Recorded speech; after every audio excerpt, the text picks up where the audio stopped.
Sister told my kids, "Your mom's a nobody." They showed her the Forbes article about my company. I walked back onto the patio with a tray of lemonade, sweating through the glass, and found my 10-year-old son standing on a chair, holding my phone like a tiny lawyer, while my sister's smile slowly died in front of 30 relatives. My daughter was beside him, cheeks blotchy and wet, gripping the hem of her dress like she was trying not to shake. The air felt thick, like the barbecue smoke had somehow turned into fog. My sister, Brooke, had one hand on her hip and the other half raised as if she'd been caught mid-gesture. Behind her, my mom's wind chimes kept clinking in the breeze like nothing was happening, like it was just another family Sunday and not the moment my kids learned adults can be cruel on purpose. Noah's voice was doing that thing kids do when they're trying not to cry, but they're too angry to stay quiet. "You said she's a nobody," he said, loud enough that the conversations around us started snapping off one by one. "But she's not. She's literally in Forbes." He thrust the screen forward, and I saw it. My face in a photo from a year ago, the one where I'm wearing that blazer I hate because the shoulders make me look like a linebacker. The headline was right there under it. Brooke blinked at the screen like it was a magic trick she didn't approve of. My daughter whispered, "You said she doesn't matter," and that was the part that made my stomach turn cold, because it meant this hadn't been a one-off joke. It meant Brooke had looked at 2 children and decided it was acceptable to make them feel small. It was supposed to be an easy day, just a late Sunday lunch at Mom's place. Sausages, salad, too much dessert, everyone pretending we're a normal family because we're in public and the weather's nice.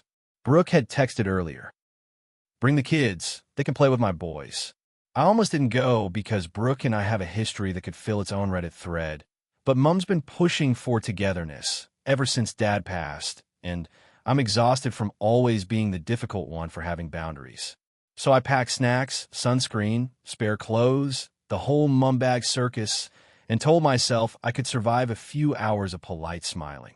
I didn't know I was walking my kids into an ambush. For context, I'm the younger sister. Brooke is older by 4 years, and she has treated that age gap like a job title our entire lives. Growing up, she was the loud one, the pretty one, the one teachers called a leader, even when she was just bossy. I was the quiet kid who read too much and got good grades and learned early that being easy kept the peace. Brooke could throw a tantrum, and people would laugh like it was her quirky personality. If I made a face, I got told I was too sensitive. That dynamic doesn't magically disappear when you're adults. It just gets a little more polite on the surface. I started my company 6 years ago, right after my divorce. Not as some glamorous girl boss thing, more like survival. My ex and I had been together since uni, and the divorce was the kind where you look back and realize you were slowly shrinking to fit someone else's comfort. When we split, I had 2 little kids, a mortgage I couldn't afford alone, and that panicky, metallic feeling in my mouth every time I checked my bank account. I had a background in operations and software project management, and I kept getting told, "You're so capable," by people who still paid me like I was replaceable. So I took a contract, then another, then started noticing the same problems everywhere. Small businesses drowning in messy systems, inventory and scheduling and customer communication all duct taped together. I built a tool for one client, then another asked for it. Then suddenly I wasn't freelancing, I was building something. The first year, I worked from my kitchen table while my kids watched cartoons behind me. I did sales calls in my car outside daycare because it was the only quiet place. I cried in bathrooms. I celebrated tiny wins, like landing a 3-month subscription as if I'd won an Olympic medal. Eventually, it grew into a real company with staff and an office and a product people actually use. Last year, Forbes did a feature about fast-growing founders in our region, and my company was included. It wasn't a cover. It wasn't billions. It was a nice article, a big moment, the kind you show your kids because they've watched you work late and you want them to see it meant something. Brooke's reaction to any of this has been weird. Publicly, she'll do the "so proud" thing, especially if other people are watching. Privately, she's been a slow drip of little comments. "Must be nice to work for yourself. Are you sure it's stable? You always were good at school stuff." She'll ask questions that sound supportive until you realize they're actually fishing for weakness. And anytime my name comes up around other family members, Brooke has this habit of steering it back to herself with a joke, like my success is a balloon she keeps trying to pop before it floats too high. The kids, though, didn't grow up with that context. To them, Annie Brooke was just Annie Brooke. Loud perfume, big laugh, always talking about appearances, always correcting people. They didn't know the way she can smile while she's twisting a knife. Which brings me back to the patio. When I saw my phone in Noah's hand, my first instinct wasn't pride or satisfaction. It was this hot surge of fear, because kids don't pull out receipts like that unless they've been hurt. And because I know Brooke. Brooke doesn't back down when she's caught. She escalates, then pretends you're the one making it ugly. I set the tray down too hard on the outdoor table. Ice jumped. Someone's fork clinked. My voice came out steady in that eerie way you get when your body is fully in protect the kids mode. What did you say to them? I asked, looking straight at Brooke. Brooke's eyes flicked around, clocking the audience. My aunt had gone quiet. Mom was halfway out the back door, wiping her hands on a tea towel, already wearing that anxious expression she gets when she can sense conflict like a storm front. My cousin's husband paused mid-sip of beer. Even the teenagers stopped pretending not to listen. Brooke let out a little laugh, too light. "Oh my God, relax," she said. It was a joke. Noah's being dramatic. Noah's face went red. "It wasn't a joke," he said. "You said she's a nobody, and she only got that job because He stopped, glanced at me, and his mouth pressed into a line like he didn't want to say the rest in front of everyone. My stomach dropped again. "Because she what?" I asked, softly now, because whatever Brooke had said, it was worse than the word nobody. Brooke waved her hand. "I said she got lucky," she snapped, the mask slipping. "I said people like Forbes write fluff pieces. It's not that deep. Kids shouldn't be in adult conversations." "You started the conversation," my daughter whispered, voice small. "We were just eating." That quiet little sentence did more damage than any screaming could have, because it made it clear. Brooke had approached them. Brooke had chosen the target. My daughter wasn't in adult conversations. She was minding her business, and an adult decided to make her feel ashamed of her mother. Mom stepped forward, eyes wide. "Brooke," she said, warning in her voice. Brooke's chin lifted.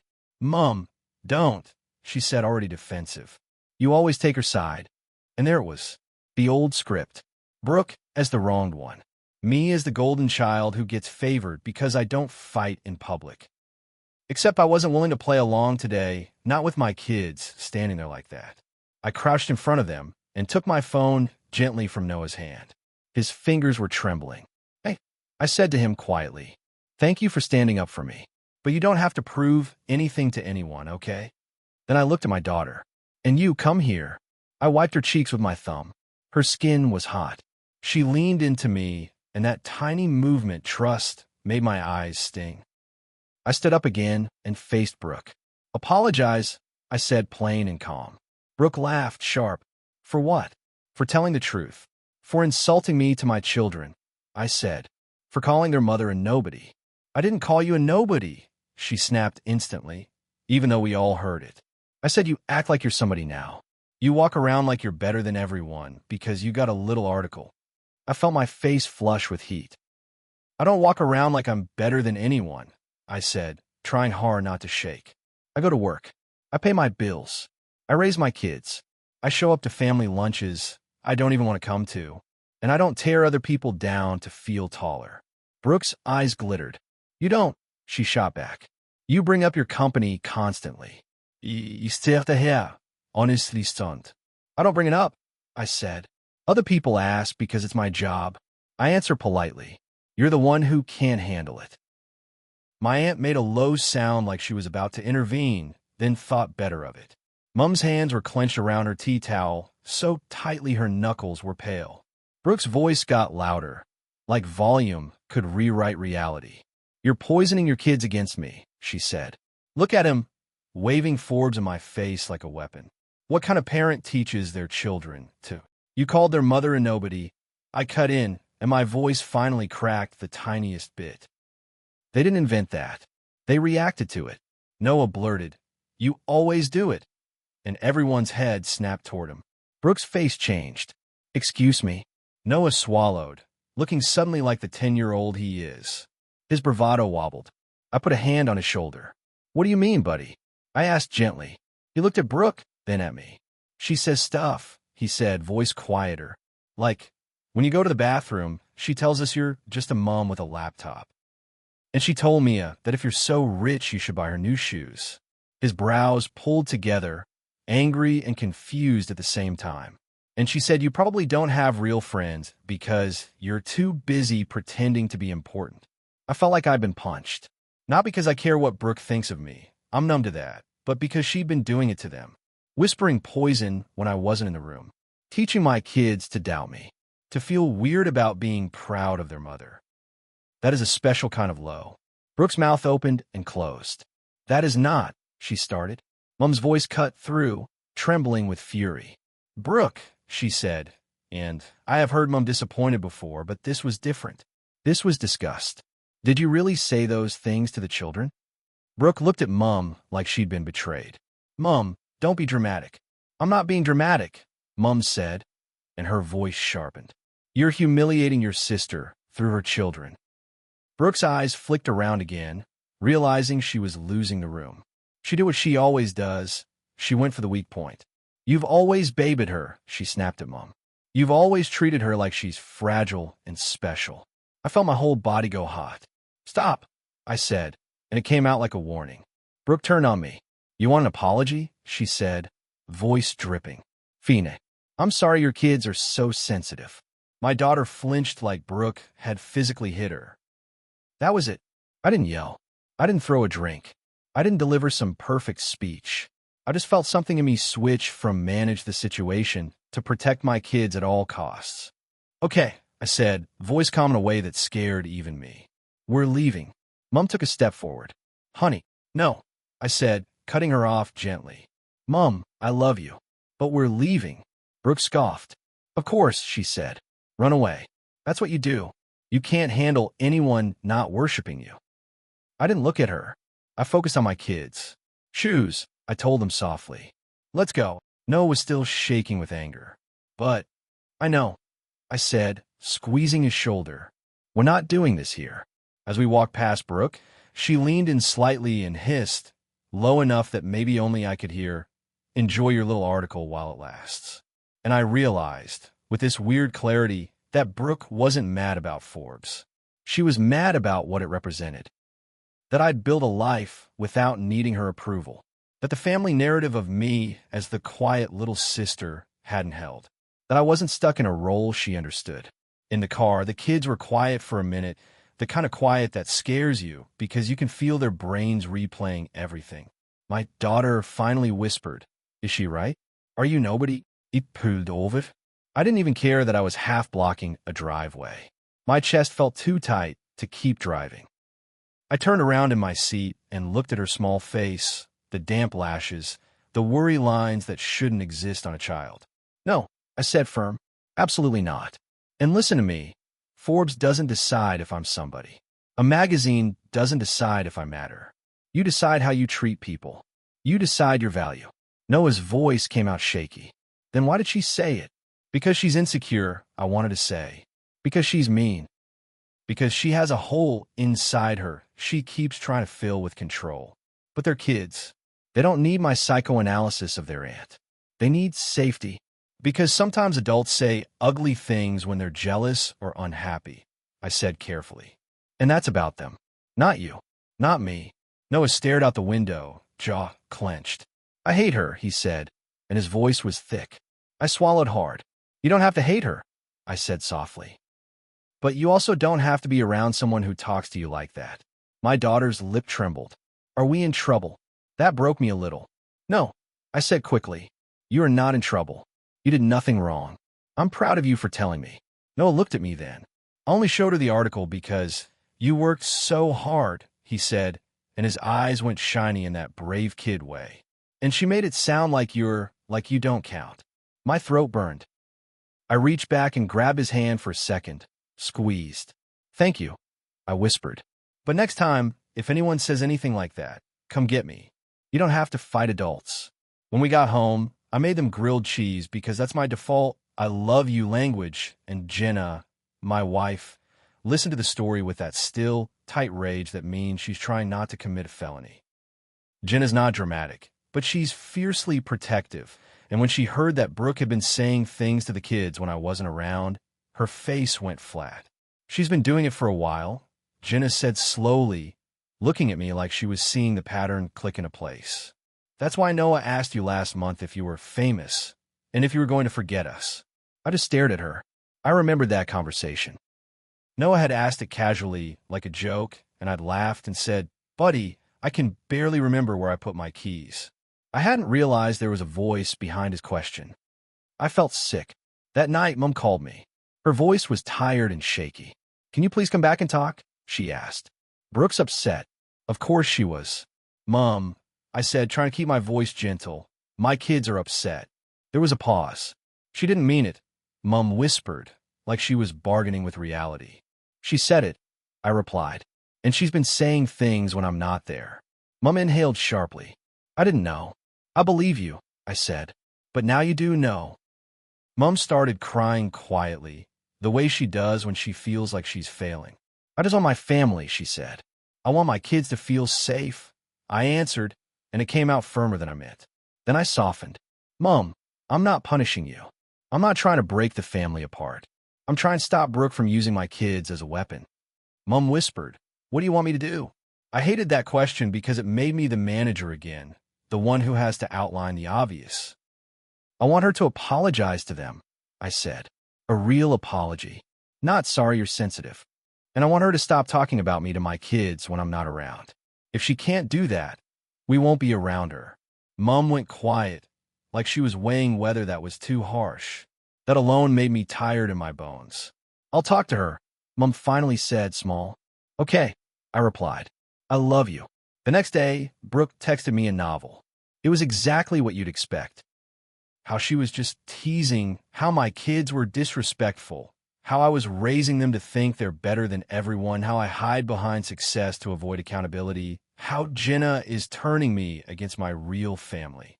She didn't mention the word nobody once. She didn't mention my daughter's tears. She wrote like she was drafting a court statement. At the end, she wrote, "Tell your son not to embarrass me like that again." That line, "not to embarrass me," was the moment I stopped entertaining the possibility that this was a misunderstanding. I didn't respond right away. I sat on my couch with my phone in my hand, and my kids' voices were coming from the living room, where they were building something out of Lego, laughing in that bright, uncomplicated way kids do when they feel safe. I looked at them, then back at Brooke's message, and I felt this deep, quiet grief for the relationship I'd spent years pretending we could have if I just stayed small enough. I called my lawyer friend first, because yes, my brain goes there when I'm scared. Not for a lawsuit, for custody boundaries, for family harassment advice, for the "how do I protect my kids if this escalates" conversation. She told me something simple. You can't control her behavior, but you can control access. So I wrote Brooke back one message. "You insulted me to my children. You made them cry. You do not get access to them until you apologize to them directly and agree to stop speaking about me to them when I'm not present. If you can't do that, that's your choice. Do not contact my kids." Brooke replied instantly, "You think you're Oprah now?" I didn't answer. Over the next week, family members started calling. My uncle, my cousin. People who hadn't checked in on me in months suddenly cared deeply about family unity. It was the usual pressure campaign, dressed up as concern. "She's your sister." She didn't mean it. "Kids need their aunt." "You're making it worse." I started asking one question in response, and it shut most of them up. "Do you think it's okay to call a child's mother a nobody?" They'd pause, uncomfortable, and say, "Well, no, but..." "No, but," I'd reply. "If you want to defend her, at least say it out loud." Most of them wouldn't. 2 weeks later, Mom invited me over alone. No Brooke, no audience. Just tea at the kitchen table like when I was a teenager and Mom was trying to fix something with softness. Mom looked older than she had a month ago. Her hands shook slightly as she poured the tea. "Brooke won't apologize," Mom said quietly. I exhaled through my nose. "Okay." Mom's eyes filled. "She says you're punishing her." She says you're using the children to hurt her. I stared at the steam rising from my cup, trying not to let anger take over. Mom, I said as gently as I could. Brooke hurt them first.